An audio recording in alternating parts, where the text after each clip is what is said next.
إن الحمد لله نحمده ونستعينه ونستغفره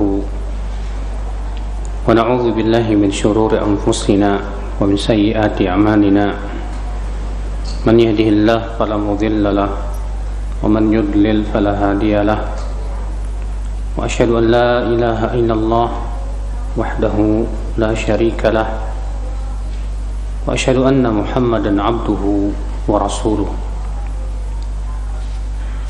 قال الله تعالى في كتابه الكريم: يا أيها الذين آمنوا اتقوا الله حق تقاته ولا تموتن إلا وأنتم مسلمون. أما بعد. Ibu-ibu dan bapak sekalian, kita melanjutkan kajian kita, yaitu Al-Arba'in An-Nawawiyah. Kita masuk sekarang hadis yang ketiga.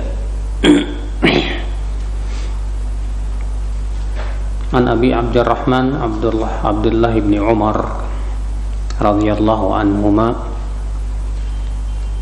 annahu qala Rasulullah sallallahu alaihi wasallam: Bunyal Islamu ala khamsin. Islam dibangun di atas 5. Syahadati an la ilaha illallah wa anna Muhammadar Rasulullah. Yang pertama yaitu syahadat la ilaha illallah wa anna Muhammadar Rasulullah, dan bahwasanya Muhammad itu adalah utusan Allah. Wa iqamis shalah, yang kedua yaitu mendirikan salat. Wa ita'iz zakah, yang ketiga yaitu membayar zakat.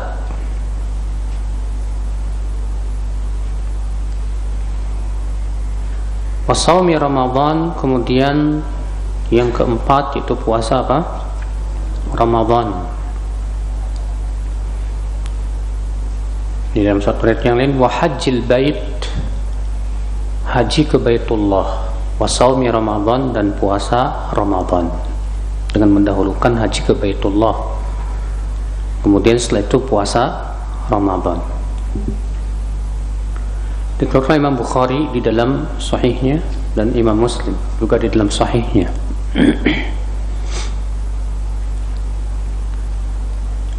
Nabi Shallallahu Alaihi Wasallam di sini ia mengatakan bunyal Islamu ala khamsin. Islam dibangun di atas 5 perkara ini, yang kemudian disebut dengan arkanul Islam. Itu rukun apa? Islam. Di mana rukun Islam ini adalah merupakan pondasi-pondasi Islam. Apa itu? Yang pertama, syahadat alla ilaha illallah wa anna Muhammadar Rasulullah. Ini merupakan rukun yang paling pokok, yang tidak diterima seseorang dan tidak disebut muslim kecuali dengan ini. Maka siapa yang mengucapkan 2 kalimat syahadat, maka dia dianggap sebagai apa? Muslim. Makanya syarat untuk masuk Islam adalah mengucapkan 2 kalimat syahadat. Kalau dia misalnya sebatas meyakini, saya yakin Islam benar, tapi dia tidak mau mengucapkan 2 kalimat syahadat, maka dia tidak dianggap sebagai muslim. Ya.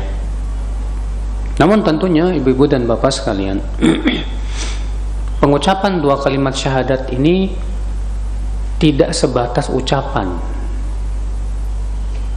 Karena percuma seseorang hanya mengucapkan 2 kalimat syahadat, asyhadu alla ilaha illallah, tapi kemudian dia tidak melaksanakan syarat-syaratnya, yang berakibat kemudian apa yang terjadi? Tidak diterima ya keislamannya di sisi Allah Subhanahu wa taala. Oleh karena itulah ya, kita akan membahas yang pertama, makna syahadat. Apa sih makna syahadat? Ucapan seseorang, asyhadu alla ilaha illallah, ya, aku bersaksi. Aku apa? bersaksi. Apa itu bersaksi, Pak, Ibu? Disebut seseorang bersaksi itu kapan? Apabila yang pertama, ya, ketika misalnya ibu-ibu dianggap sebagai saksi, kamu yakin kamu siap jadi saksi? Siap, Pak, saya siap jadi saksi. Kenapa kamu berani jadi saksi? Karena saya tahu kejadiannya dan saya melihat dengan mata kepala, jadi saya siap jadi saksi. Berarti orang yang bersaksi itu, Pak, dia berani bersaksi karena dia punya ilmunya. Dia betul-betul di atas keyakinan, Pak. Di atas apa? Keyakinan. Ya. Tidak mungkin kalau ada orang yang bersaksi dengan tanpa ilmu, berarti persaksiannya dusta. Persaksiannya bohong. Tapi kalau dia bersaksi dengan ilmu, maka persaksiannya benar. Kemudian, ya,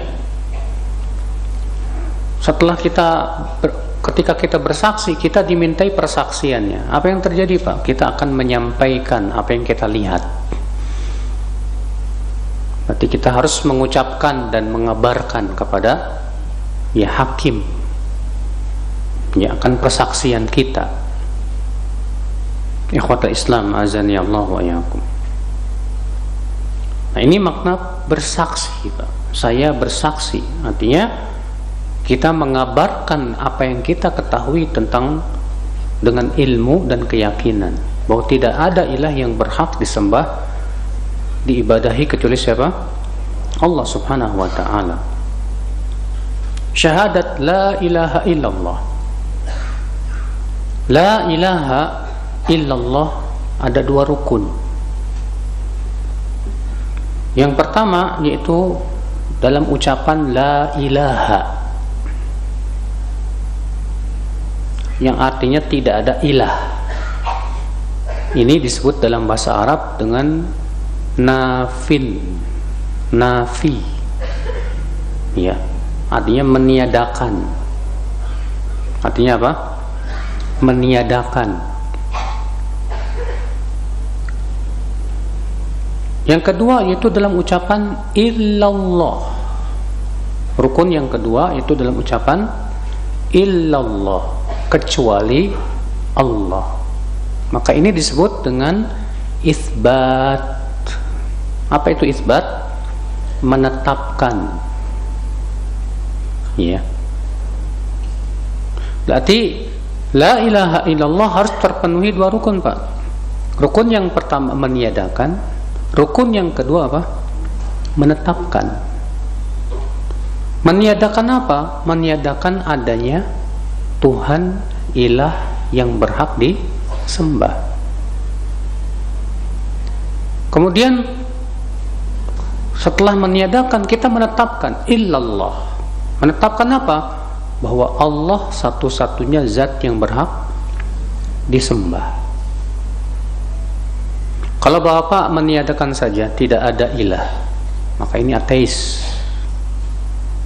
Ya. Sebaliknya, kalau Bapak menetapkan saja tapi tidak meniadakan, dengan mengatakan saya meyakini Allah sebagai Tuhan saya. Saya meyakini Allah sebagai apa? Tuhan saya. Tapi kita tidak meniadakan adanya Tuhan selain Allah. Kita hanya mengatakan saya meyakini Allah Tuhan saya. Terus bagaimana dengan Tuhan-Tuhan yang lain? Ya saya hormati, mereka juga Tuhan. Paham tidak, Pak? Maka yang seperti ini bukan tauhid. Ini namanya disebut dengan syirik. Ini namanya disebutkan apa? Syirik. Jadi disebut tauhid apabila terpenuhi tadi, Pak, meniadakan dan apa? Menetapkan.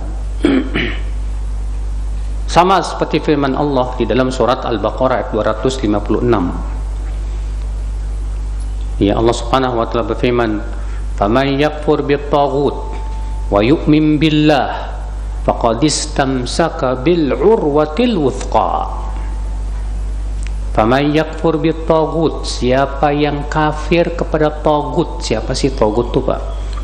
Tagut itu semua yang diibadahi selain Allah.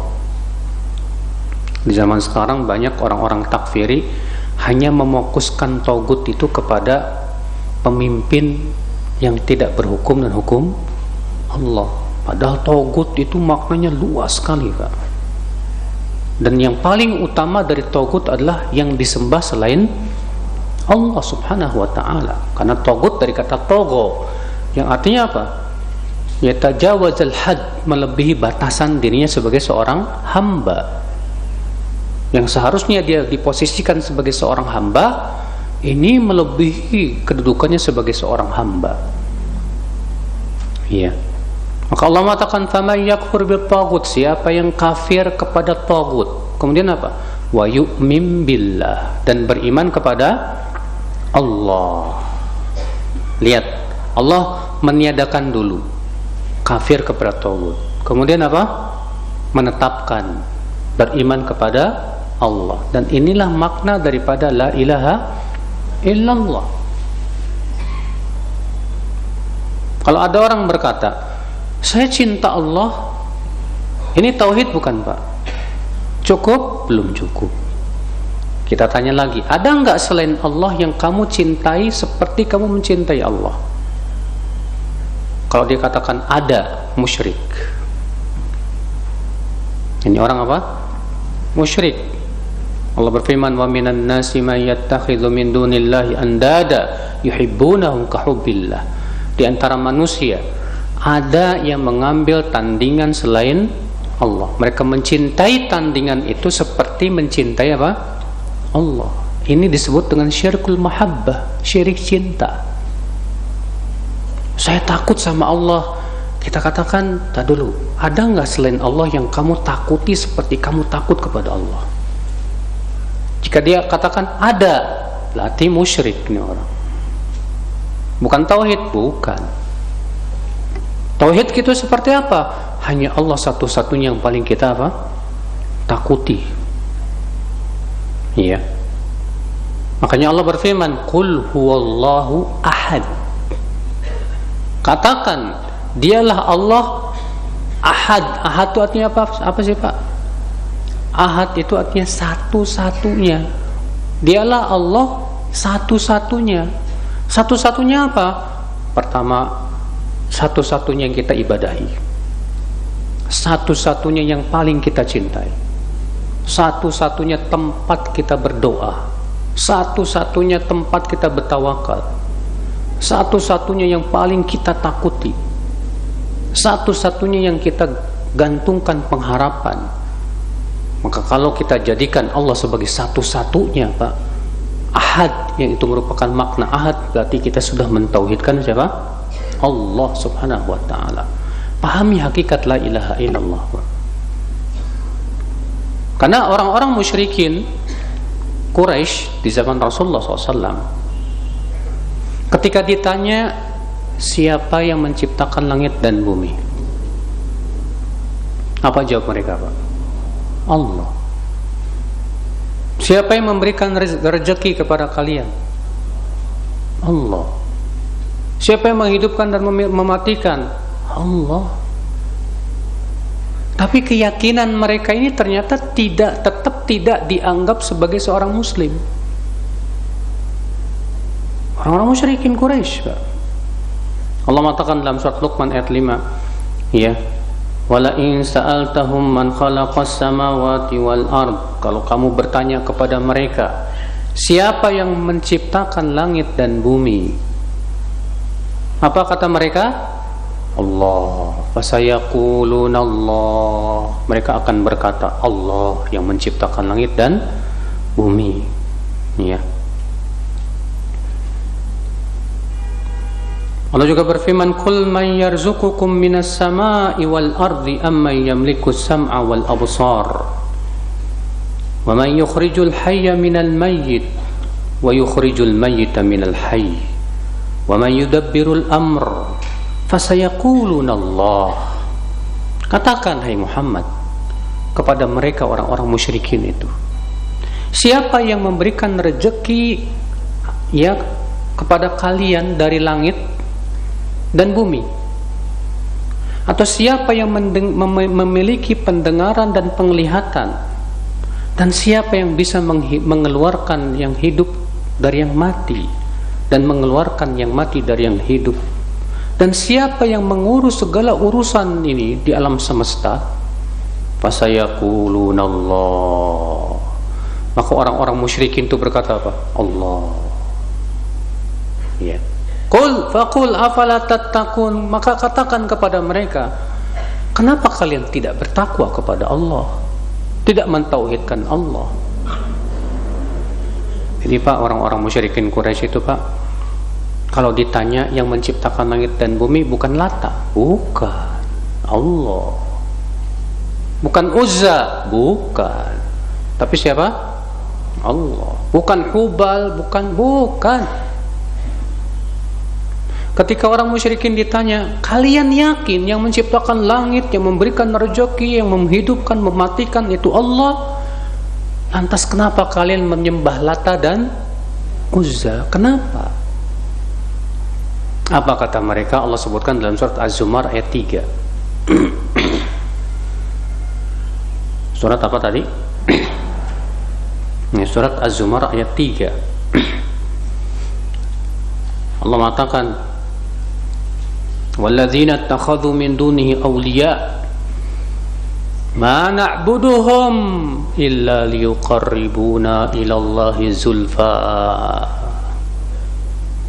Dan orang-orang yang mengambil tandingan-tandingan selain Allah itu berkata, kami tidak beribadah kepada mereka, kami tidak beribadah kepada mereka kecuali agar mereka ini yang kami ibadahi ini, yang kami seru, bisa mendekatkan diri kami kepada Allah sedekat-dekatnya. Ini rupanya alasan orang musyrikin menyembah Lata dan Uzza. Bukan karena meyakini Pak, Lata dan Uzza pencipta langit dan bumi. Bukan karena meyakini bahwa Lata dan Uzza itu yang mengasih makan mereka, yang ngasih rezeki. Bukan. Tapi mereka meyakini Lata, Uzza ini kan orang soleh. Bapak tahu Lata siapa? Kata Ibnu Abbas, dari kata ya Allat, kana rajulan salihan wa kana yalutu sawiqan lil hujjaj. Dia dulu waktu hidupnya suka menyediakan sawik. Sawik itu makanan dari tepung yang dibakar, gandum ya. Kemudian dia dengan makanan itu diberi makan para jemaah haji Pak. Jemaah haji yang datang, yang ngasih makan dia tuh Pak. Kan itu amalan soleh ya. Ketika Lata meninggal dunia, dibangunlah di atas kuburannya patung. Namanya siapa? Allat. Nah, mereka meyakini ini orang soleh, wali ini. Ya. Dia kedudukannya tinggi di sisi Allah. Jadi kami menyembah, berdoa kepada Lata supaya mendekatkan kami kepada Allah. Paham tidak Pak? Nah ini ternyata diingkari oleh Allah dalam Al-Quran dan diingkari oleh Rasulullah, dan tetap mereka dianggap sebagai musyrikin.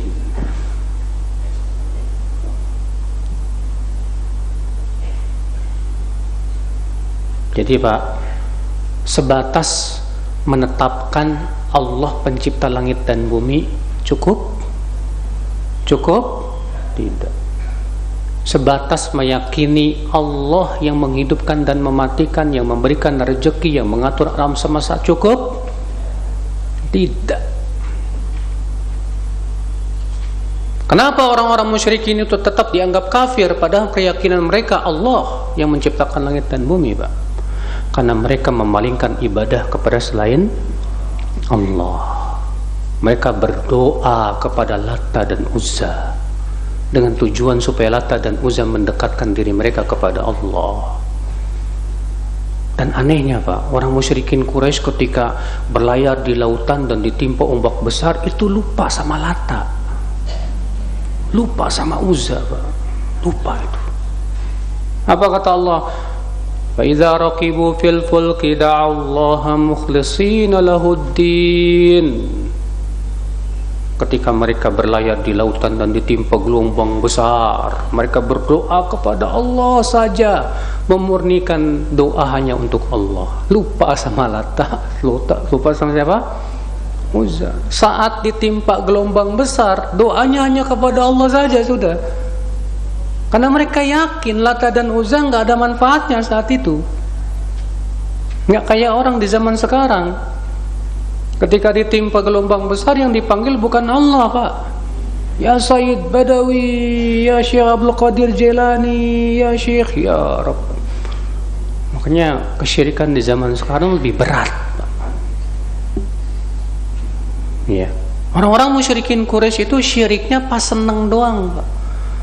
Pas mereka ditimpa gelombang besar, da'allahu mukhlishina lahuddin. Mereka berdoa kepada Allah dengan memurnikan doa hanya untuk Allah saja sudah. Falamma najjahum ilal barri idzahum yusyrikun. Ketika Allah selamatkan mereka ke daratan, ternyata mereka balik lagi berbuat apa? Syirik. Ini orang musyrikin Quraisy nih Pak, keadaannya Pak. Ya. Subhanallah Pak, di zaman sekarang ada orang yang keyakinan mirip kayak gitu Pak. Kata mereka, yang namanya syirik itu, kalau kita berdoa kepada orang soleh dengan meyakini bahwa orang soleh ini yang menciptakan langit dan bumi, yang memberikan rezeki. Adapun kalau kita yakin Allah yang menciptakan langit dan bumi, Allah yang mengabulkan doa, Allah yang memberikan rezeki, selama kita yakin itu, walaupun kita berdoa kepada orang soleh tetap bukan syirik. Kita katakan apa bedanya dengan orang musyrikin Quraisy kalau begitu? Orang musyrikin Quraisy punya keyakinan Allah pencipta langit dan bumi, Allah yang memberikan rezeki, Allah yang mengatur alam semesta, Allah yang menghidupkan, yang mematikan. Tapi mereka memalingkan ibadah kepada selain Allah. Mereka berdoa kepada Lat, kepada Uzza. Fahami ini baik-baik Bapak. Jadi sebatas tauhid rububiyah saja tidak cukup. Sampai mentauhidkan dengan tauhid uluhiyah yang itu merupakan makna la ilaha illallah. Ya. La ilaha illallah ila ma'buda bihaqqin illallah. Tidak ada yang berhak diibadahi dengan benar kecuali siapa? Allah. Maka semua ibadah tidak boleh dipalingkan kepada selain Allah. Doa hanya kepada Allah. Istighatsah hanya kepada Allah. Isti'anah hanya kepada Allah. Semua macam-macam ibadah hanya untuk Allah. Baru tauhid itu Pak. Ya. Maka dari itulah akal Islam yang dilakukan oleh sebagian orang yang mereka istighotsah kepada para wali. Istighotsahnya kepada siapa? Para wali. Ini sudah memalingkan ibadah kepada selain Allah Subhanahu wa ta'ala. Baik, paham Bapak dan Ibu? Jadi syarat merukun la ilallah ada berapa tadi? Ada 2 ya. Yang pertama apa? Nafi, yang terkandung dalam ucapan la ilaha. Yang kedua apa? Itsbat, yang terkandung dalam ucapan apa? Illallah. Maka ya mengharuskan apa? Bahwasanya yang diibadahi, yang berhak diibadahi hanyalah siapa? Selain Allah tidak berhak diibadahi. Nggak berhak jadi Tuhan Pak. Makanya Pak, kalimat tauhid ini Pak sangat dibenci sama iblis. Kalimat tauhid ini Pak, dakwah tauhid itu Pak, dimusuhi oleh semua orang yang doyan syirik. Karena ketika kita berdakwah kepada tauhid, orang yang menyembah selain Allah tersinggung, kurang ajar, Tuhan saya nggak diakuin. Artinya apa? Ya, berarti yang saya sembah batil dong. Itulah yang menyebabkan para nabi dimusuhi. Nabi Ibrahim sampai dibakar dalam api. Nabi Musa dan para nabi ketika mereka mendakwahkan tauhid, hanya beribadah kepada Allah saja, kaumnya marah, Pak. Sangat marah sekali. Sama halnya di zaman sekarang, ketika kita berdakwah kepada tauhid, jauhkan kesyirikan, semua kesyirikan haram dalam Islam, marahlah orang-orang yang doyan berbuat syirik dengan alasan ini katanya apa? Kearifan lokal. Dengan alasan ini katanya apa? Adat istiadat nenek moyang. Iya. Kita katakan subhanallah, nenek moyangmu, nenek moyang kita itu diciptakan oleh siapa, Mas? Yang menciptakan nenek moyang kita Allah subhanahu wa ta'ala. Lantas kenapa kita lebih mengagungkan nenek moyang kita daripada Allah azza wa jalla? Memangnya surga itu milik nenek moyang kita? Memangnya yang akan menghisap kita nanti pada hari kiamat nenek moyang kita? La haula wala quwata illa billah. Cobalah berpikir sedikit wahai orang-orang ya, yang kalian tuh sangat ngefans sama syirik, sehingga ketika disebutkan Allah saja kalian marah. Seperti firman Allah, wa idza dzukirallahu wahdah isma'azzat qulubul ladzina la yu'minun. Apabila disebutkan nama Allah saja, marahlah orang-orang yang tidak beriman itu, Pak. Orang-orang yang suka berbuat syirik itu. Kenapa? Karena hakikatnya hati mereka sebetulnya lebih mengagungkan selain Allah. Kalaulah mereka benar-benar mengagungkan Allah saja, tentu mereka tidak akan marah. Iya. Inilah Pak sebabnya kenapa orang yang berdakwah tauhid disebut radikal. Karena masalahnya kita tidak mau mengakui Tuhan selain Allah, sementara mereka pengen diakuin. Ya, setidaknya pengen dihargain syiriknya mereka. Sementara kita gimana mau menghargai kesyirikan? Sementara Allah tidak pernah ridho kepada apa? Syirik. Allah tidak pernah ridho kepada syirik. Gak bakalan Allah ridho selama-lamanya. Bahkan Allah mengancam orang yang mati di atas syirik haram masuk surga. Allah berfirman, innahu may yusyrik billah faqad harramallahu alaihil jannah. Sesungguhnya siapa yang mempersekutukan Allah, Allah haramkan dia masuk apa? Surga. Sementara kita diperintahkan oleh Allah untuk berlepas diri dari kesyirikan, Pak. Ya. Kita diperintahkan untuk tidak mencintai kesyirikan, bahkan benci kepada kesyirikan. Itu konsekuensi, saudaraku. Ya, untuk sebagai loyalitas diri kita kepada Allah Azza wa Jalla, pencipta langit dan bumi, yang memberikan rezeki. Iya. Kalaulah orang-orang musyrik itu berpikir sedikit saja, Pak, tentang siapa yang menciptakan langit dan bumi, akan pahamlah bahwasanya yang berhak disembah dan diibadah itu hanyalah siapa? Allah subhanahu wa ta'ala. Yang disembah oleh mereka itu makhluk-makhluk. Yang nyembah sapi, coba pikir deh kamu, ini sapi, makhluk ya, yang tidak bisa memberikan manfaat dan mudarat. Kok bisa guys disembah? Menyembah makhluk yang lemah, ya, yang nggak bisa bicara, yang tidak bisa mengabulkan doa, yang menyembah matahari. Matahari itu makhluk. Yang menyembah para nabi, Nabi Isa, Nabi Uzair, mereka semua makhluk Allah yang diciptakan oleh Allah. Bagaimana akan dijadikan sebagai apa? Sesembahan selain Allah. Inilah saudaraku sekalian, dakwahnya para nabi dan rasul, ya, yang terkandung dalam surat Al-Ikhlas. Qul huwallahu ahad, Allahus samad, lam yalid walam yulad walam yakul lahu kufuwan ahad. Ini surat tauhid.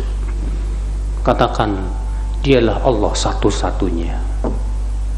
Allahus samad, Allah tempat bergantung seluruh makhluk, karena semua makhluk membutuhkan karunia-Nya dan rezekinya. Lam yalid walam yulad, Allah tidak melahirkan, tidak pula dilahirkan.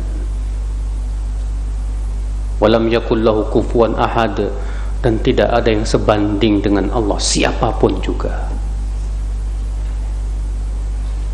Subhanallah, akhal Islam, azan ya Allah wa yakum. Nah, ini akhi, hakikat tauhid. Hakikat apa? Tauhid. Cuma masalahnya Pak, berbagai macam cara, ya, mereka berusaha untuk menghancurkan dakwah tauhid, untuk menghilangkan tauhid di muka bumi, ya. Tapi wa ya'ballahu illa ayyutimma nurah, Allah pun enggan kecuali untuk menyempurnakan apa? Cahayanya. Karena dakwah tauhid ini dakwah barokah. Karena tauhid itu Pak sumber keberkahan, Pak. Tauhid itu sumber berbagai macam ketaatan, Pak. Semakin tauhid seseorang kuat, semakin kuat taatnya dia kepada Allah. Sedangkan sebaliknya syirik itu sumbernya keburukan, Pak. Sumbernya semua kezoliman itu ada apa? Syirik. Kezoliman yang paling zolim itu syirik, Pak. Seseorang mempersekutukan Allah subhanahu wa ta'ala. Maka orang yang berbuat syirik gak bakalan takut sama Allah.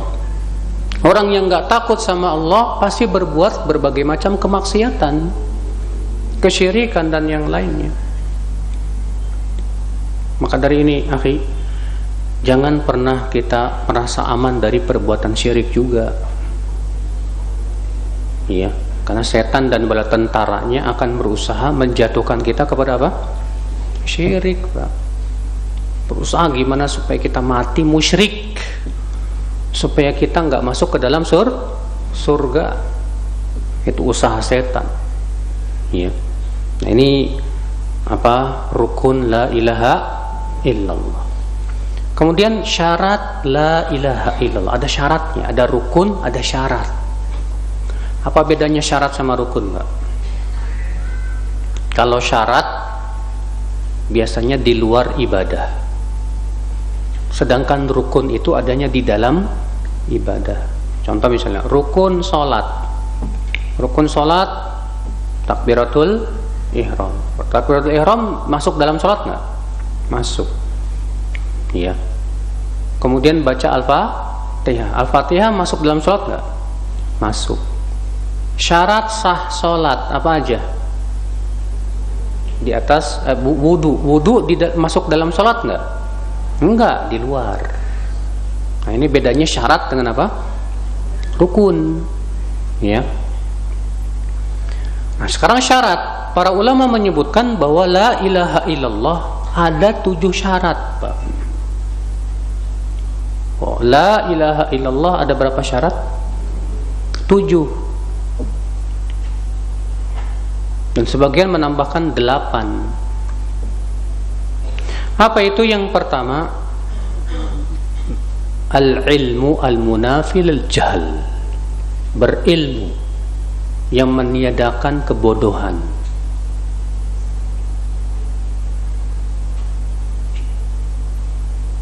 Yang pertama apa? Berilmu yang meniadakan apa? Kebodohan. Berilmu tentang apa? Berilmu tentang Allah, tentang la ilaha illallah. Yang kedua, setelah berilmu akan muncul apa, Pak? Al-yakin. Dari ilmu itu akan muncul apa? Al-yakin al-munafi lisyak, yang meniadakan keraguan. Ya, keyakinan yang meniadakan keraguan. Al-yakin al-munafi lisyak.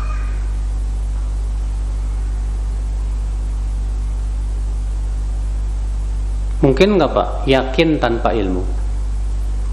Hah? Nggak mungkin. Yang namanya yakin itu berdasarkan kepada apa? Ilmu. Makanya kalau ada masyarakat mengatakan, maaf ini keyakinan kami, maka kita katakan apa? Mana ilmunya? Berapa banyak masyarakat punya keyakinan tapi tidak dasar ilmu. Makanya Allah menganggap keyakinan orang-orang musyrikin itu disebut sebagai apa? Dhon. Hanya prasangka saja. Allah mengatakan iyattabi'una illa dhon, mereka hanyalah mengikuti prasangka. Seperti misalnya di masyarakat punya keyakinan, ya, ada hari sial. Kata mereka apa? Ini keyakinan kami. Kita katakan dasarnya, ilmunya mana? Buktinya si fulan pernah aktivitas di hari ini celaka. Kita katakan, terus yang di Amerika, yang di Jepang, yang di mana-mana, di Saudi, enggak ada yang celaka. Iya. Dan anehnya desa sebelah kalian bukan hari ini, hari besok. Di tempat yang lain hari beda lagi harinya. Final akal. Kemudian mana dalilnya dari Allah dan Rasulnya bahwa hari ini hari sial misalnya? Tidak ada. Tapi kok bisa mereka mengatakan ini keyakinan, padahal tidak berdasarkan kepada apa? Ilmu. Jadi ini berdasarkan apa dong? Dugaan, prasangka saja, Pak. Ya. Makanya tadi kita sebutkan dulu syarat la ilallah yang pertama apa? Ilmu. Dari ilmu muncul apa? Yakin. Setelah yakin muncul apa Pak? Al-qabul. Apa itu al-qabul? Menerima. Setelah muncul keyakin, al-yakin, akan muncul al-qabul, menerima Pak. Seperti antum yakin teman antum ini seorang dokter yang mahir. Ketika antum berobat sama dia, dokter mengatakan, Pak, Bapak sakitnya ini. Nerima nggak Pak? Terima, karena kita sudah yakin ini dokter hebat. Karena kita sudah yakin dengan ilmu, ya, dari banyak orang semua mengatakan itu dokter hebat banget.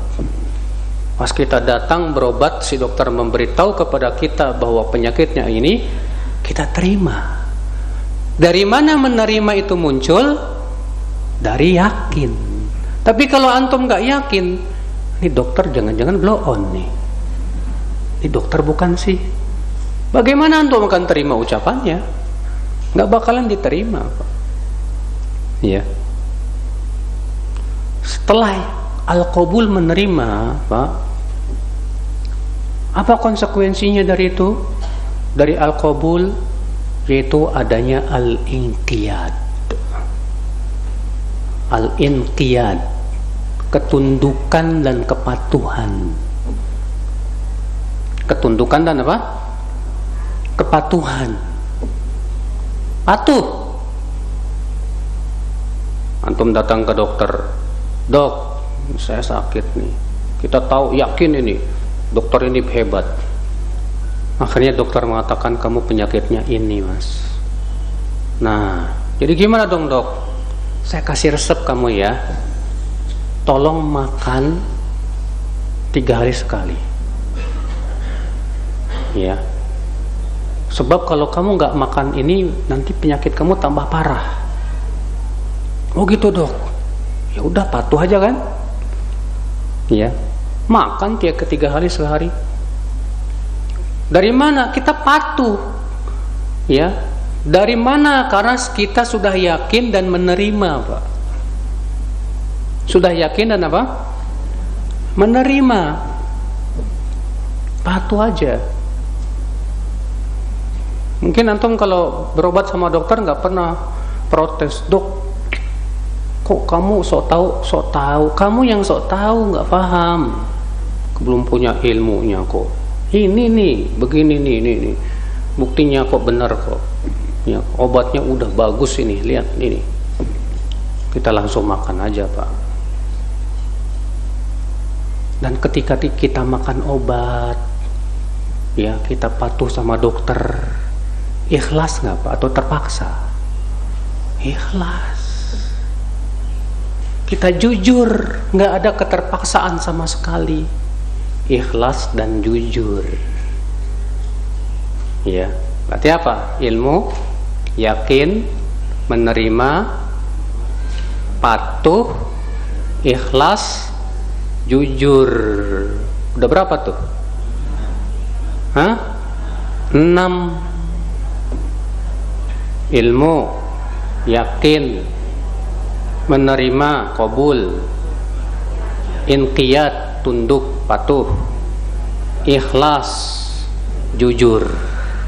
Ikhlas apa? Dan jujur. 6 tuh, Pak. Alhamdulillah antum sembuh. Antum hebat nih dokter. Iya. Besok-besok saya berobat lagi ke sini. Muncul rasa cinta, suka. Iya. Coba antum punya mobil rusak, apakah sembarang bengkel antum akan datang? Pasti enggak kan? Antum akan datang ke bengkel yang bagus kan? Dari mana antum tahu ini bengkel bagus, Pak? Berarti harus punya ilmunya enggak, Pak? Harus punya ilmu. Setelah kita punya ilmunya, ini bengkel bagus, datanglah dengan yakin kita ke dia. Pak, mobil saya rusak, Pak. Diperiksa sama montirnya. Apa kata montir? Waduh, ini rusak ininya, Pak, nih karburatornya. Terima nggak, Pak? Oh gitu, yang rusak ya. Coba Pak, maaf Pak, dihidupkan sebentar. Antum patuh nggak, Pak? Patuh aja, hidupin. Cek. Ya. Ketika antum melakukan itu terpaksa nggak, Pak? Nggak terpaksa, jujur dari hati, ikhlas, bukan? Ya, dibenerin, langsung bagus lagi mobilnya. Wah, jago ini montir nih. Besok kalau rusak sini lagi. Mulai muncul rasa suka. Antum mau cukur rambut sama. Nggak mungkin antum cukur rambut ke sembarangan orang. Antum punya ilmunya, ini tukang cukur hebat banget katanya, bagus, oke, datang ke situ, Pak. Kata tukang cukurnya, Pak, yang bagus rambut bapak ini digini-giniin. Oh begitu ya, terima aja. Kata tukang cukur, maaf Pak, kepalanya bisa dimiringin ke kanan nggak, Pak? Tunduk, patuh aja. Oh, yes. Ya, dengan ikhlas dan jujur, nggak terpaksa, udah. Tak pernah kita protes, ente ngapain sih ngatur aneh? Iya. Coba Pak, kepalanya dimiringin ke kiri, Pak. Tunduk aja. Iya.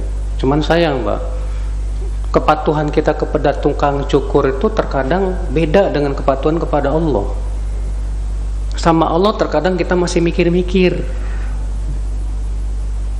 Udah tahu haram, mikir. Waduh, nanti gimana ya? Allah nyuruh sholat, mikir. Gimana? Sementara sama tukang cukur tidak pernah kita mikir-mikir. Kanan kiri tahu, yang penting rambut saya bagus. Kenapa kita tidak seperti itu kepada Allah Azza wa Jalla? Ya. Kepatuhan yang luar biasa kepada tukang cukur harusnya kepada Allah Azza wa Jalla lebih dari itu.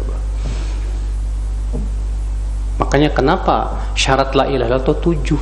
Karena ternyata dalam kehidupan kita itu ada 7 itu, Pak. Ada 7 itu. Apalagi kepada Allah. Di mana ilmu kita tentang Allah? Kalau kita ingin yakin betul-betul kepada Allah, berilmulah tentang Allah. Pelajari siapa Allah Azza wa Jal. Sampai kita yakin inilah yang akan menimbulkan menerima semua yang Allah beritakan kepada kita. Walaupun nggak sesuai dengan akal kita terima.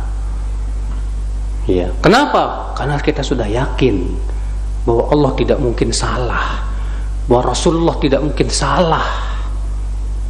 Ya. Ketika Rasulullah mengabarkan adanya azab kubur, terima. Kenapa? Karena kita yakin bahwa Allah dan Rasulnya nggak mungkin salah. Beda dengan orang yang kurang yakin, Pak. Lebih yakin kepada otaknya. Masa azab kubur ada sih? Kemarin saya gali kuburan nggak ada tuh kampaknya malaikat ketinggalan. Nggak kelihatan tuh azab kubur. Saya kurang yakin ini. Kenapa, Pak? Karena dia kurang yakin kepada Allah dan Rasulnya, dan lebih yakin kepada akalnya. Ya. Sehingga apa? Penerimaannya pun kurang. Penerimaannya juga apa? Kurang. Ketika penerimaannya kurang, otomatis, Pak, ketundukan dan kepatuhannya pun akan kurang. Nah, inilah saudaraku sekalian. Makanya seseorang itu, Pak, semakin sempurna melaksanakan 7 syarat la ilaha illallah, semakin sempurna tauhidnya. Semakin kurang dalam melaksanakan 7 syarat la ilaha illallah, semakin kurang juga apa? Tauhidnya. Makanya ada orang yang mentauhidkan Allah tapi masih suka berbuat maksiat. Kenapa itu, Pak? Ada apa itu, Pak? Adanya kekurangan pada apa? Keyakinannya. Sebab kalau dia betul-betul kuat keyakinannya, Pak, akan menimbulkan penerimaan dan ketundukan yang luar biasa. Oh, saya yakin kok Allah yang menciptakan langit dan bumi. Yakin? Ya. Yakin Allah punya surga dan neraka? Yakin. Tapi kok kamu berbuat maksiat? Ya gimana ya, enak. Ya. Oh, berarti itulah, Pak. Jadi ketundukannya kurang, kepatuhannya kurang merealisasikan daripada apa? Ya, ilmu qiyad tadi, satu syarat la ilaha illallah. Jadi ini, Pak, yang disebut dengan 7 syarat apa? La ilaha illallah. Ya. Siapa yang bisa mengulangi 7 syarat la ilaha illallah? Saya kasih hadiah nih. Ini hadiah. Ada, silakan, Pak. Siapa namanya? Pak Imran, Masya Allah. 1, ilmu. 2, yakin. 3, qabul. 4, inqiyad. 5, ikhlas. 6, jujur, asidku. Yang ke-7, cinta. Masya Allah, ini buat Bapak. Ya.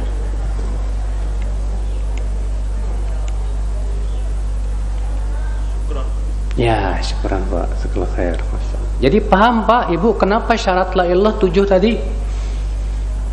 Kenapa syarat la ilallah tuh 7 tadi? Kenapa enggak 8, enggak 9, enggak 10? Kenapa enggak 5, tapi 7? Kenapa sebabnya? Apa? Hah? Karena ada dalam kehidupan kita sehari-hari. Allah, ambil. Masya Allah. Nah, inilah Bapak dan Ibu sekalian. Ya, baik-baik pahami betul syarat la ilaha illallah. Namun, Pak, la ilaha illallah juga ada pembatalnya loh, Pak. Bapak kalau sholat kentut, sah nggak sholatnya? Hah? Batal nggak, Pak? Batal. Bapak sholat sambil ngobrol, ente kemarin kemana? batal nggak sholatnya Pak? Batal. Demikian pula la ilaha illallah pun ada pembatalnya. Setiap ibadah itu ada rukun, ada syarat, ada apa? Pembatal. Apa pembatal la ilaha illallah? Banyak. Namun kata para ulama, yang paling besar, yang paling sering terjadi itu 10. Ada 10 pembatal la ilaha illallah. Ya. Yang pertama apa? Syirik. Yang pertama apa? Ini yang paling tinggi ini Pak. Syirik. Apa hakikat syirik? Menyamakan selain Allah dengan Allah. Menyamakan selain Allah dengan siapa? Allah. Dalam ibadah, dalam cinta, dalam takut, dalam tawakal. Ya, hati-hati Pak. Bapak tahu, Bapak di Ibu tahu nggak? Syirik yang pertama kali muncul di dunia itu syirik apa? Syirik yang pertama kali muncul di dunia itu syirik apa? Syirik cinta. Syirik apa? Syirik cinta. Kapan munculnya syirik pertama kali muncul Pak? Di zaman Nabi Nuh. Apa kesyirikan mereka sebabnya? Ibnu Abbas ketika menafsirkan firman Allah dalam surat Nuh, wa qalu la tadharunna alihatakum wa la tadharunna waddan wa la suwa'an wa la yaghutha wa ya'uqa wa nasra. Mereka berkata, jangan kalian tinggalkan Tuhan-Tuhan kalian. Jangan kalian tinggalkan Wad, Suwa', Yaghuth, Ya'uq dan Nasr. Siapa ini Wad, Suwa', Yaghuth, Ya'uq dan Nasr? Kata Ibnu Abbas, kanu qauman salihin. 5 orang ini orang-orang soleh. Falamma matu, ketika 5 orang soleh ini meninggal dunia, sawwaru suwaruhum, digambar sama kaumnya Pak. Buat apa? Untuk memotivasi mereka. Setiap kali melihat gambarnya termotivasi lagi untuk ibadah.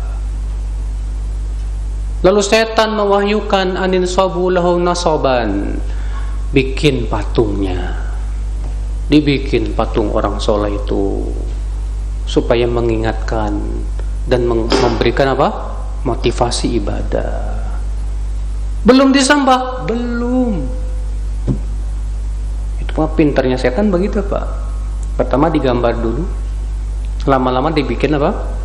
Patung. Belum disembah, belum.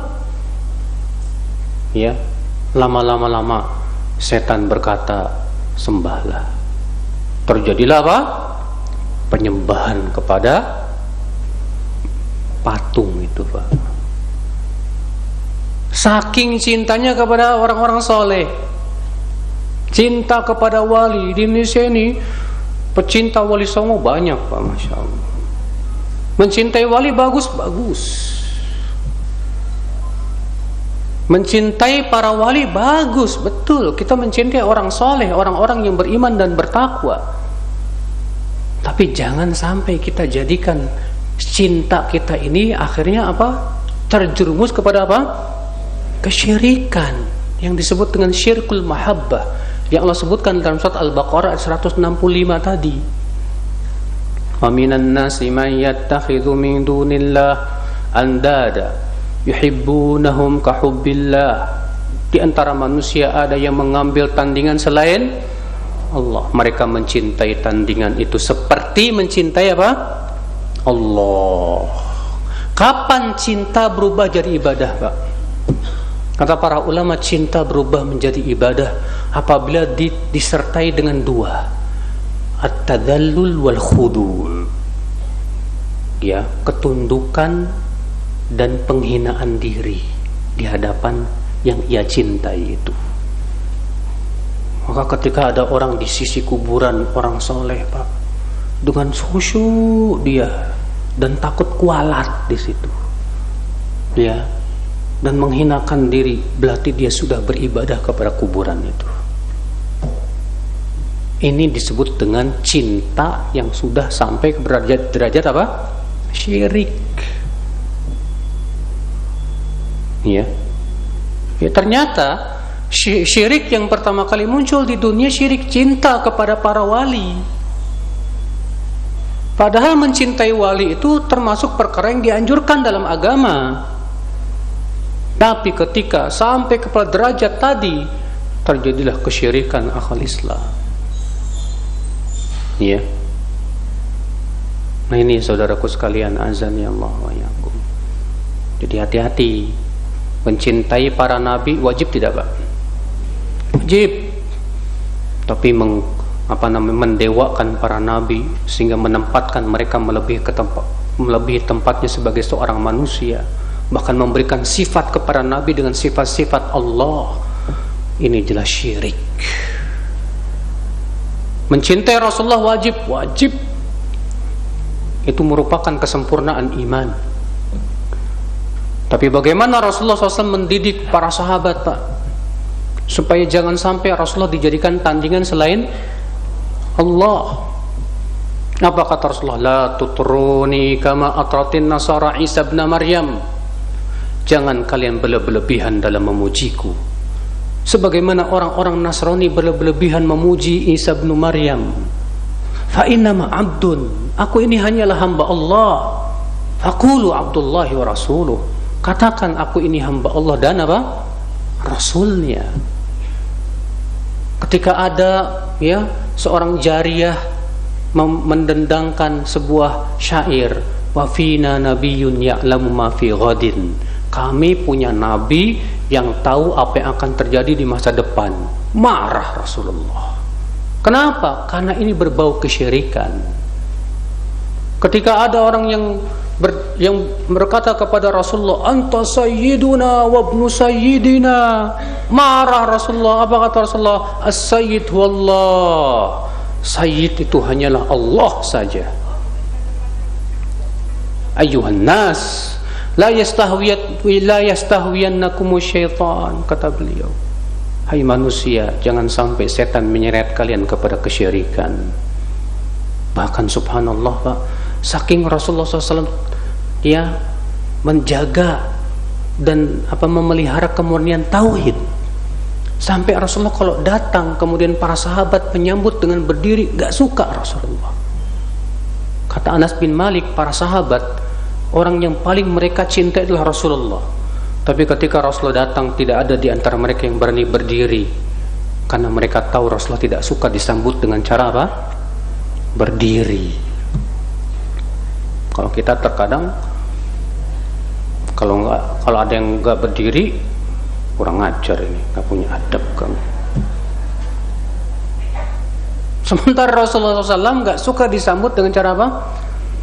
Berdiri. Masya Allah. Hadisnya sahih. Iya. Lihat saudaraku, Rasulullah SAW, kenapa beliau melakukan itu, Pak? Untuk memelihara apa? Tauhid. Jangan sampai cintanya mereka kepada Rasulullah malah menjurus kepada apa? Syirik. Cintanya antum kepada wali jangan sampai menjurus kepada apa? Syirik. Ingat, wali itu manusia, makhluk yang Allah ciptakan. Jangan kemudian kita berikan kepada wali itu sifat-sifat ketuhanan. Terkadang, Pak, sebagian masyarakat punya keyakinan desa yang ada kuburan walinya nggak bakalan kena bala. Kok bisa begitu? Oh iya, walinya bisa tolak bala. Lah ini kan sudah menyifati wali dengan sifat Allah. Yang bisa menolak bala hanya siapa? Allah. Yang bisa menolak bala hanya Allah. Ya. Yang bisa memberikan manfaat dan mudarat hanya siapa? Allah Azza wa Jalla. Kesyirikan, Pak, di zaman sekarang banyak banget, Pak. Ya. Ngelewatin jembatan, buang koin, plung. Atau setelahnya pakai ini, tin. Kenapa ente? Biar nggak kesambet. Nah, ini termasuk syirik loh, Pak. Syirkul khauf namanya, Pak. takut dia ada yang bisa memberikan mudarat kepada dirinya. Biar gunungnya nggak meletus pakai sesajen, kepala kerbau masukin. Loh, gunung siapa yang punya? Allah. Gunung itu patuh dan tunduknya kepada Allah. Ya. Kamu sembelih kerbau 100 ekor pun kalau Allah perintahkan meletus ya meletus.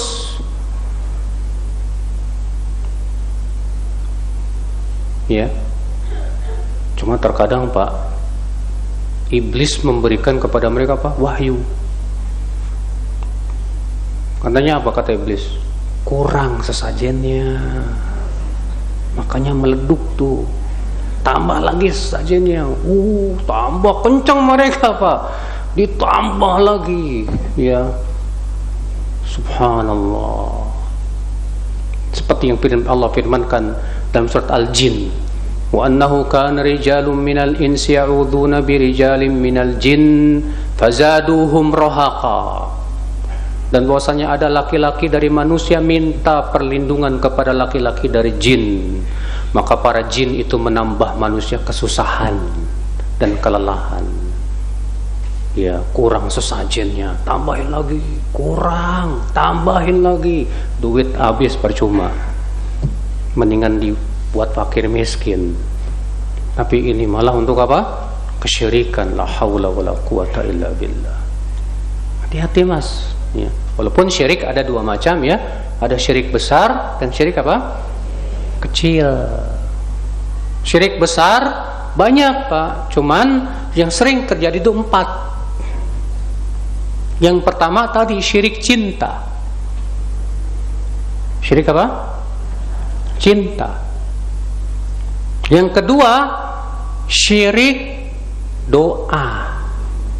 Itu seseorang berdoa kepada selain Allah. Ya.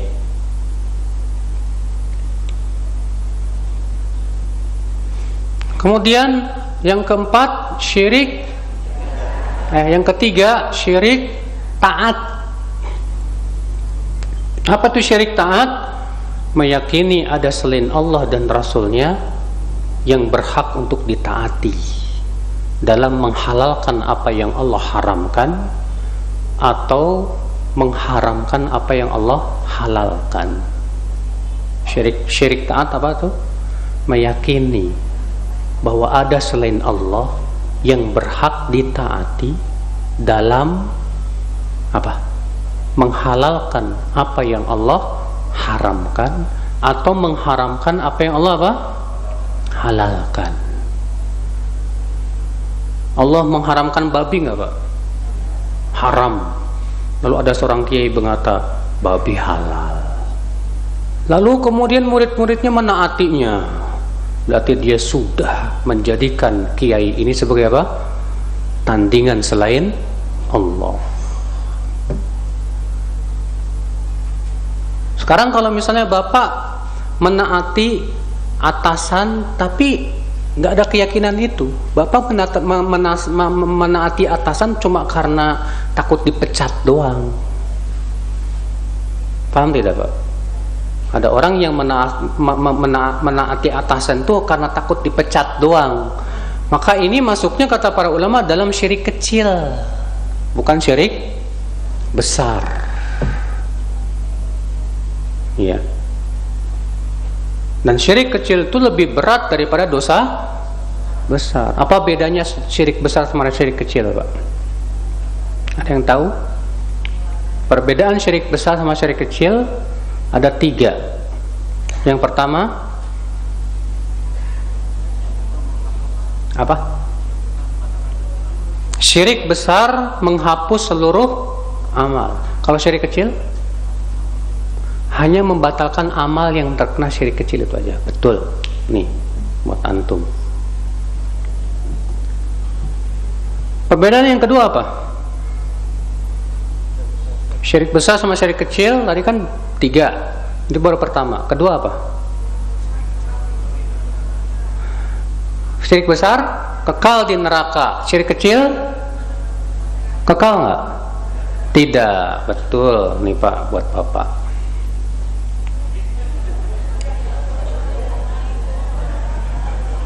Apa? Oh, buat ibu-ibu. Yang ketiga apa, Bu? Perbedaan yang ketiga. Tadi kan udah 2. Sekarang yang kedua, yang ketiga apa?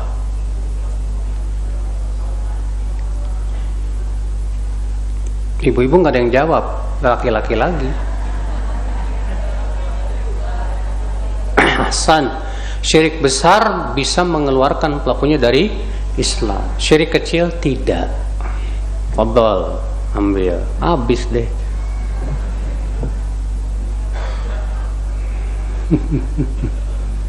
Nah, jadi ini bedanya. Ya, syukuran sekali. Bedanya syirik besar sama syirik apa? Kecil, Pak. Nah, syirik tadi yang ketiga syirik taat. Yang keempat syirik niat. Syirik apa? Niat.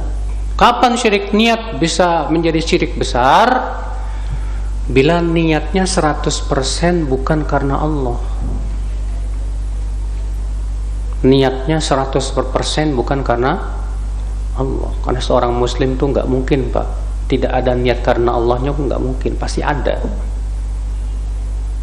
Ini dia mengatakan saya sedekah bukan karena Allah, Mas. Loh, karena apa? Ya, saya tidak berharap pahala dari Allah, Mas. Terus kamu kenapa sedekah? Ya, sebatas mau bantu aja. Berarti kamu tidak yakin akan janji Allah? Enggak, Mas. Lah, ini musyrik.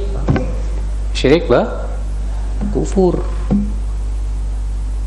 Kalau sampai punya keyakinan seperti ini. Saudaraku sekalian, azan ya Allah wa yakum. Ada lagi apa? Syirik tawakal. Seseorang tawakal kepada selain Allah. Ada lagi syirik apa? Syirik takut. Seseorang lebih takut kepada selain Allah. Ya.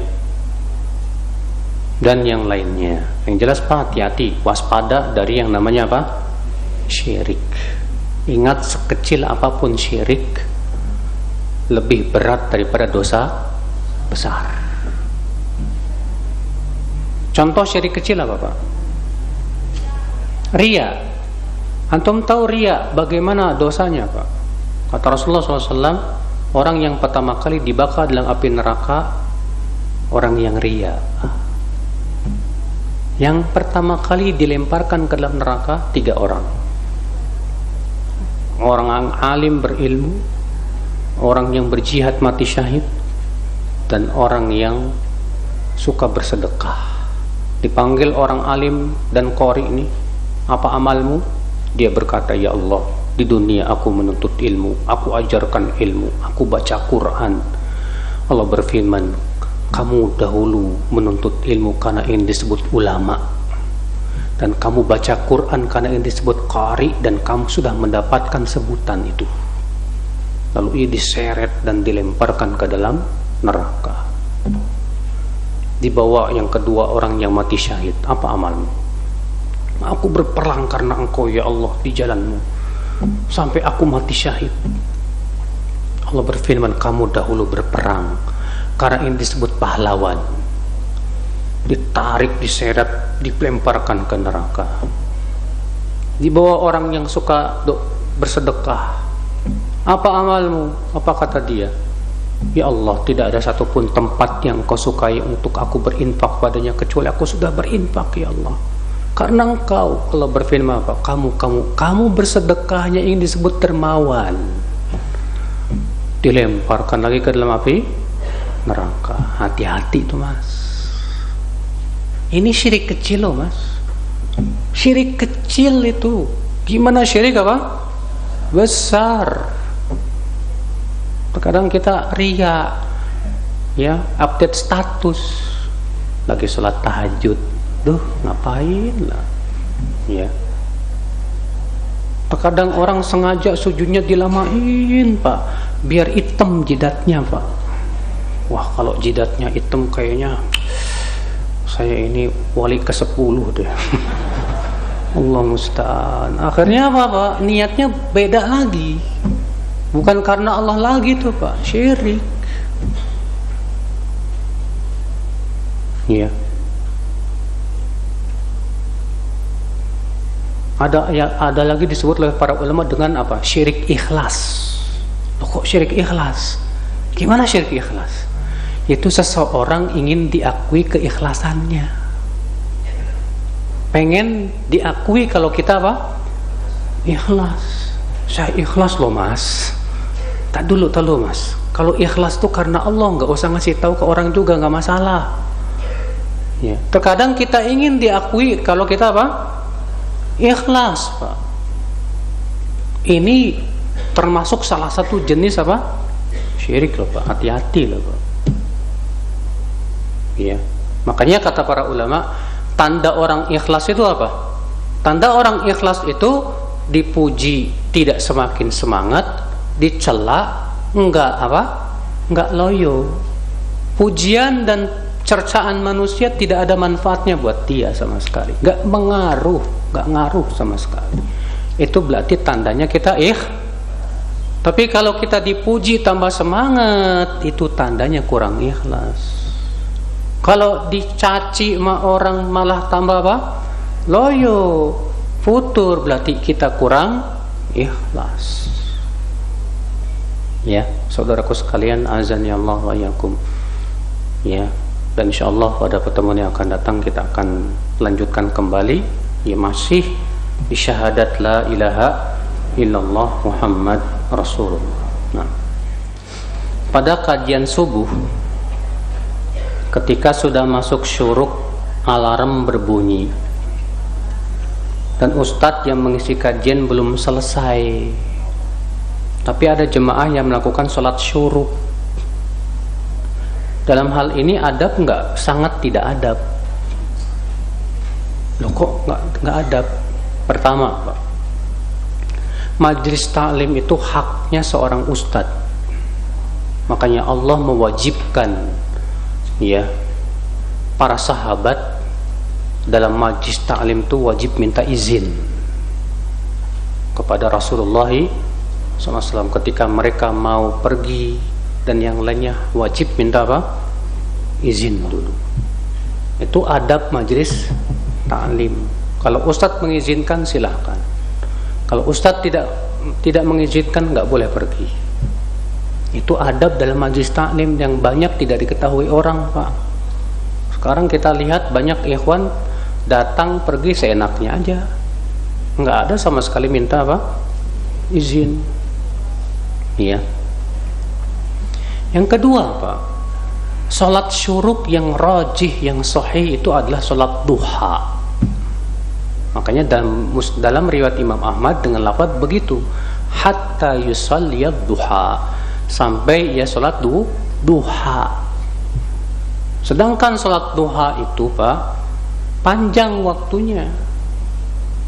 Jadi jangan dipahami sholat syuruk itu pas syuruk, kalau enggak nanti waktunya habis. Salah, benar, salah besar itu. Ya. Sholat syuruk itu disebut syuruk kapan Pak? Kapan disebut syuruk? Ketika terbit matahari. Wah, ini juga kesalahan parah nih Pak, benar. Karena ketika terbit matahari Rasulullah melarang sholat. Haram hukumnya sholat ketika matahari apa? Terbit. Syuruk itu Pak, ya, terbit apa? Syuruk yang disebut dalam hadis syuruk itu adalah ketika matahari sudah mulai meninggi. Jadi dari terbit matahari ditunggu sekitar 15 atau setengah jam. Makanya yang sudah kita sebutkan tadi bahwa sholat syuruk yang disebut dalam hadis itu yang dimaksud adalah sholat duha. Sholat apa? Duha.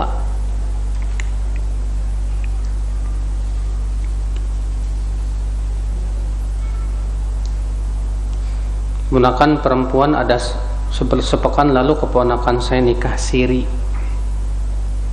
Saya mau tanya, nikah siri itu apa sih definisinya? Hah? Dalam nikah siri ada wali nggak untuk wanita? Ada 2 saksi nggak? Ada ijab dan kabul? Ada mahar? Cuma nggak ada KUA. Ya. Sah selama terpenuhi rukun-rukun nikah. Cuma ada cumanya, Pak. Cumanya kalau tidak terdaftar di KUA, nanti yang rugi perempuannya. Ketika si suami menzolimi dia, kemana dia akan mengadu?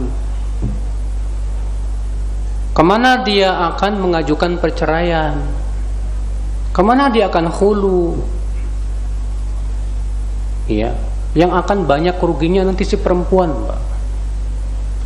Mending kalau suaminya bertanggung jawab.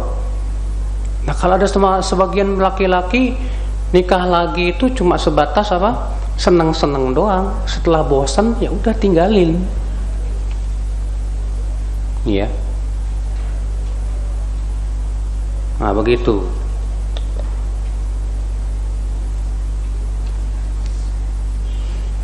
Jika seseorang meninggal dunia dan memiliki gigi palsu permanen, apakah gigi palsunya harus dicabut apa enggak, Ustaz? Tidak. Karena itu termasuk menyakiti mayat. Sedangkan menyakiti mayat itu haram.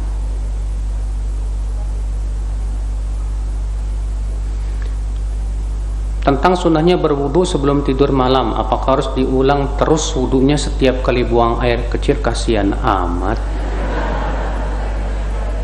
Susah sekali kalau begitu, Pak. Kalau misalnya perutnya error, setiap 10 menit kentut, prot, balik lagi, nggak tidur jadinya, Pak. Kasihan. Ya.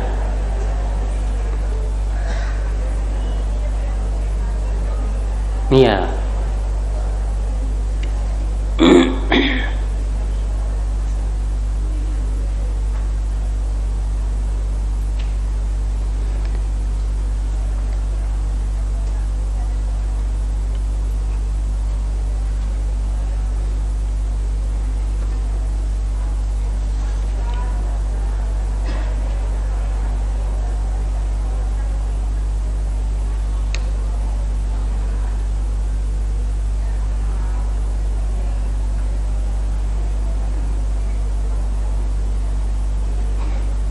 Bagaimana dengan hadis bahwa umatku tidak akan lebih dari 1500 tahun, Ustadz?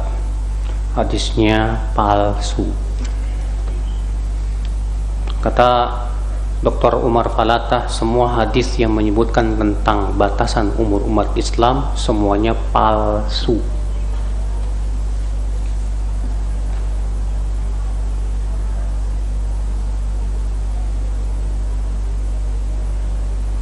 Saya ketika ada kajian rutin berusaha untuk bisa libur kerja biar bisa datang kajian. Namun mendekati hari kajian, terkadang ada teman yang menghubungi saya untuk bekerja menggantikan jadwal kerja teman saya dengan alasan teman saya tidak bisa bekerja karena sedang sakit atau ada keluarga yang sakit dan uzur lainnya. Di sini saya sangat butuh kajian, Ustaz, karena 1 minggu nggak kajian offline rasanya putur melanda. Mana yang lebih saya pilih, Ustaz? Kajian offline atau membantu teman yang membutuhkan? Bisa nggak antum minta ke panitia nanti rekamannya untuk hari tersebut supaya tidak tertinggal? Kalau masih bisa, lakukan itu. Iya, untuk membantu teman kamu yang sedang apa? Membutuhkan itu. Iya, karena dahulu para sahabat begitu, Pak, saling bergantian. Kata Umar, kuntu ana wajarun li natanawab. Ya, indan nuzul fin nuzul inda Rasulillah kama qala. Dahulu aku sama tetanggaku saling bergantian untuk menuntut ilmu kepada Rasulullah SAW. 1 hari aku, 1 hari tetanggaku. Ya. Kalau harinya aku pergi menuntut ilmu, tetanggaku cari nafkah. Kalau harinya dia pergi menuntut ilmu, aku cari nafkah. Nah, di sore harinya dia pulang membawa ilmu dan memberitahukan kepadaku ilmu apa saja yang sudah dia dapatkan dari Rasulullah sallallahu alaihi wasallam. Ya.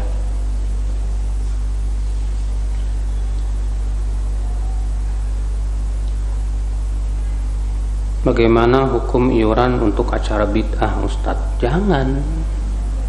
Kalau kita yakin itu adalah acaranya bid'ah yang tidak ada di syariatnya, jangan dibantu. Karena Allah mengatakan wala ta'awanu 'alal itsmi wal udwan. Jangan saling tolong bantu membantu. Ya.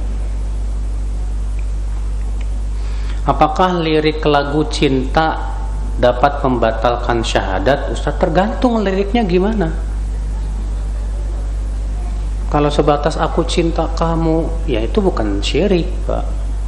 Itu sedang mengungkapkan rasa cinta. Tapi kalau dia bilang aku mencintai kamu seperti mencintai Allah, wah, ini syirik ini. Ini syirik ini. Iya.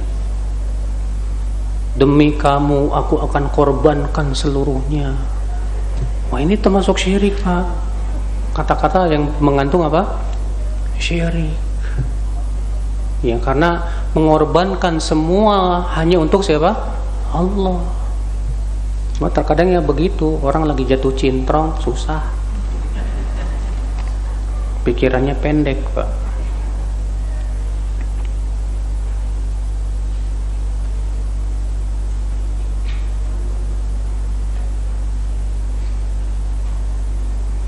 Tentang kabar di YouTube ada mantan pengikut satanik, ada Lucifer. Menurut mereka Lucifer itu malaikat kegelapan yang dikeluarkan dari surga, yang paling kuat setan. Bagaimana dalam pandangan Islam? Siapapun yang berbicara tentang masalah gaib wajib bawa dalil, karena tidak ada yang mengetahui yang gaib kecuali siapa? Allah. Masalah gaib tidak boleh hanya pada rekaan dan dugaan. Allah sudah mengabarkan dalam Al-Quran tentang kisah Adam dan Iblis. Adam dan apa? Dan Iblis. Iya. Bahwasanya Iblis itu siapa? Tadinya dia termasuk malaikat. Walaupun dari jenis, bukan jenis malaikat, tapi dari jenis jin.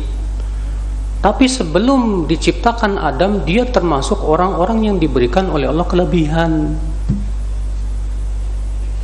Ya.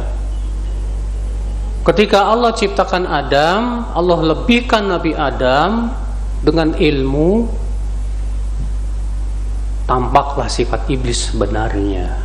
Muncul rasa dengki kepada siapa? Adam.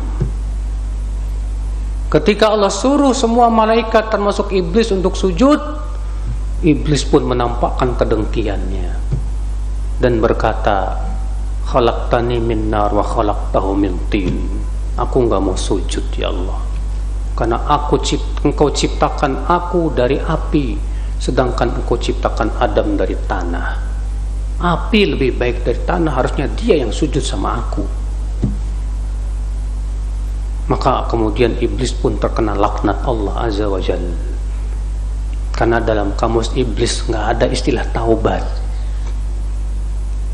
Sedangkan Nabi Adam berbuat dosa juga, Pak. Tapi Nabi Adam bertaubat. Nah, itu sejarah iblis yang disebutkan dalam Al-Quran dan hadis. Ya. Cuma yang lucunya, kok suka ya nonton kayak ginian gitu loh, Mas. Kayak ginian ngapain ditonton, ya Allah ya Rabbi. Ini bisa merusak keimanan kamu. Mendingan kamu pelajari Al-Quran, hadis, kitab ulama yang udah jelas. Masa ngikutin pengikut satanik? La ilaha illallah. Ya, kita ini Pak, hati kita ini harus dijaga loh Mas. Hati kita ini kayak bejana. Jangan jadikan hati kita jadi tempat sampah. Semua masuk, semua masuk, semua masuk. Akhirnya apa? Kotor pemikiran kita, kotor keyakinan kita. Setidaknya kita jadi bingung, bahkan kemudian jadi ragu. Padahal kan kita ini disuruh oleh Allah untuk menjaga hati. Agim aja suka nyanyi, jagalah hati. Ya. Jaga hati dari syubhat, dari syahwat, dari pemikiran-pemikiran yang apa? Menyesatkan dan yang lainnya. Jaga hati, bener. Jaga bener-bener, jangan dibuka. Ya, untuk mendengarkan syubhat ini, pemikiran ini. La. Ya. Kadang kita nonton drakor. Ya. Wah, ibu-ibu. Rata-rata yang seneng drakor tuh ibu-ibu, Mas. Ya, sama akhwat-akhwat. Soalnya kenapa? Bintang filmnya ganteng-ganteng, Mas. Ya.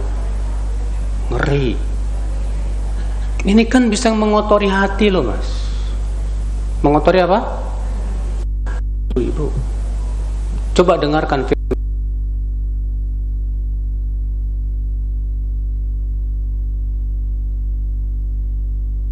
Altumuhunna mata'a.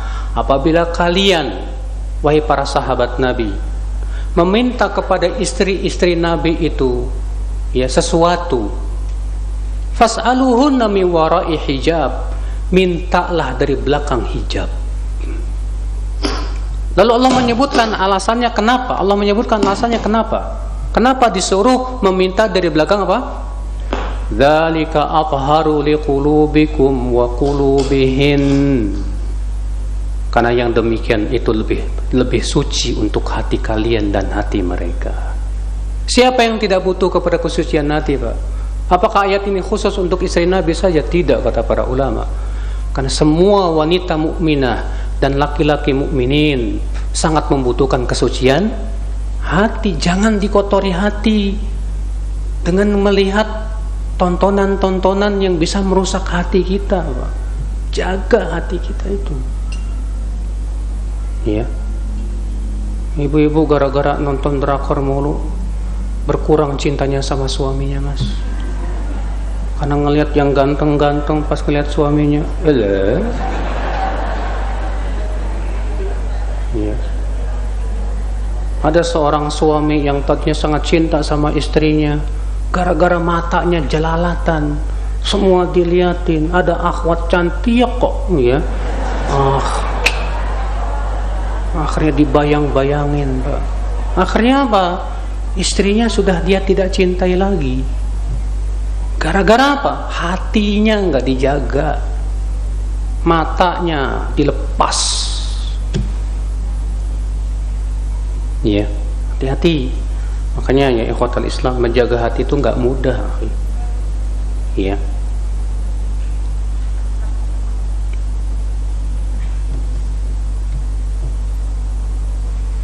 Udah jam 11, Pak. Semoga yang saya sampaikan bermanfaat. Mohon maaf tidak bisa jawab semua pertanyaan. Kata Ibnu Abbas, orang yang menjawab semua pertanyaan itu orang gila. Saya bukan orang gila, Pak. Subhanakallah bihamdik, asyhadu an la ilaha illa anta, astaghfiruka wa atubu ilaik. Sallallahu ala nabiyyina Muhammadin wa alihi wa sahbihi wasallam. Assalamualaikum warahmatullahi wabarakatuh.